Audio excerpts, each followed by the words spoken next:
Starting from the front row of the grid, Ashton Yates with a lap record in the qualifying session. He was able to take the pole by 0.2 of a second from Jason Uribe and Andrew Lee. JD Beach, 0.8 of a second down in the qualifying session. He was the race one winner. Yeah, Jason Waters there. We talked to him in the middle of the second row with Dion Campbell right behind him. Yeah, good performance by Dion in yesterday's race as well, to be able to come away with a top 10 finish in 7th spot. We've got a 33 rider field for this Stock 1000 race. And when you look further down the order, Rog, with all the action we can have around here, plenty of opportunities for riders to make some progress through the field. Yeah, and there's going to be battles going all the way out throughout the field. You know, we got a championship battle, but we also have a lot of guys battling for their best result of the year. And you can see for all the riders making their way around now, and 35 riders set to line it up here for this 8-lap race. Ashton Yates on the pole on the number 27 Honda, as our field gets ready for the red lights to come on, and 8 laps of Stock 1000 action about to get underway. A 3-way championship decider is underway, and Ashton Yates didn't make the best of starts from that pole position. Look like Jason Uribe's able to take the whole shot down in towards turn 1. JD Beach in that 4th position as Andrew Lee tries to muscle his way up into P2, but it looks like Ashton Yates has been able to hold on to that 2nd spot. And we'll see.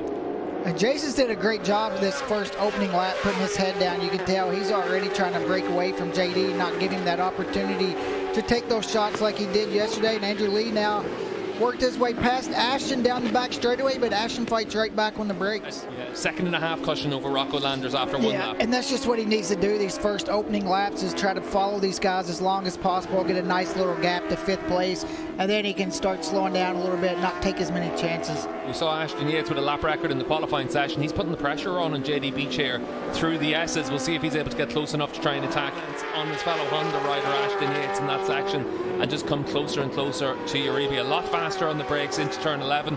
We'll see if that translates on the exit as well. A lot of times, Rog, it's a fast in, slow out corner, or slow in, fast out corner for the riders. So it's about trying to pick your poison almost through there. Yesterday's fastest lap for JD Beach was a 10.7. Jason Uribe a 10.6. Today, the race pace is almost a full half a second quicker. Yeah, and obviously we're a little bit earlier in the day. Track temperature a little bit lower than it was yesterday.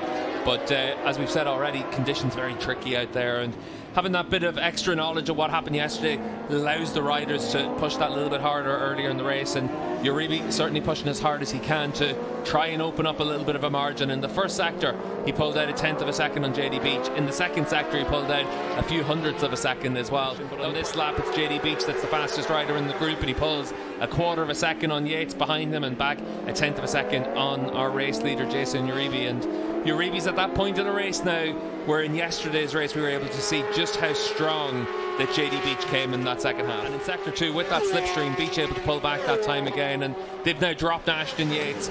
Yates just falling that extra little bit of time behind, and suddenly it becomes that 2-rider battle at the front. Andrew Lee still 4th position in a championship winning spot.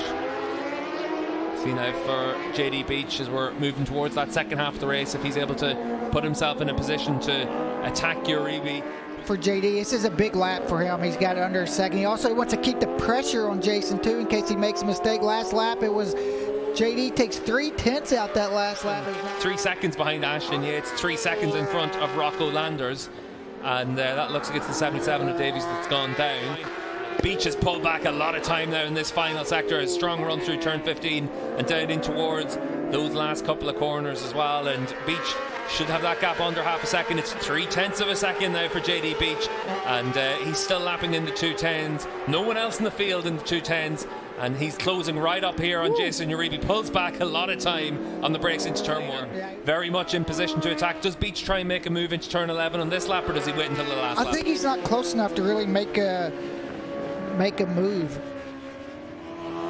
Let's see for JD Beach on the run down the hill in towards turn 11. This is where we saw him make a few moves on Uribe in yesterday's race. Uribe able to defend that position. The final lap of the race, you'd imagine, for Andrew Lee, but he'll be trying to get this one finished as early as he can. As JD Beach with a run around the outside, turn 1 into turn 2, he takes the lead, and Rog, he's got enough track time now to be able to open up a little bit of a margin. He's gonna have to pull a little bit of a gap on Jason.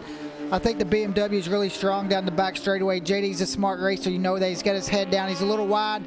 They're forcing the issue to try to see if he can't make a little bit of a break. Beach exits turn 11. takes towards the left-hand side of the track. Is Uribe going to have the space, or does he have to ride around the outside? Beach trying to defend that position down in towards turn 12. Jason Uribe on the 36. He's ahead before he gets the braking zone. And we'll see if he's able to get by. He's having trouble back shifting. JD Beach is going to come back through. And for Jason Uribe, he's led every lap up to this point. And on the final lap of the race, you could see it there, Rog, just couldn't find the gear. Yeah, just going back a gear. And I think a lot of that, the draft had him in a little bit deep. And JD Beach on the 95 machine, he's been able to win 4 times already this season. He's about to make it 2 race victories here at the final rounds of the season at the Circuit of the Americas. It's not going to be enough for the championship success for JD Beach, but once again we've been able to see in this race just how strong of a rider he is, combative after making that mistake to come back towards Jason Uribe. His reward is going to be that 5th race victory of the season, and the number 95 Honda has had such a strong Stock 1000 campaign, but ultimately it's going to be Andrew Lee that's going to be able to take the Stock 1000 crown. Despite this race victory for JD Beach, he lived up to his side of the bargain, but Andrew Lee with a top 4 finish will be enough to come away with his 3rd Stock 1000 National Championship. The number 14 celebrates, the Orange Cat Racing crew celebrate, and for Andrew Lee, he's been able to take this championship by just 2 points from JD Beach. Yeah, and that just shows you how every point counts. You know, you see riders crash and get back up into the race, and that's why every point comes down to the end of the year. But Andrew Lee, hats off to Andrew. He had a great year. He rode really well.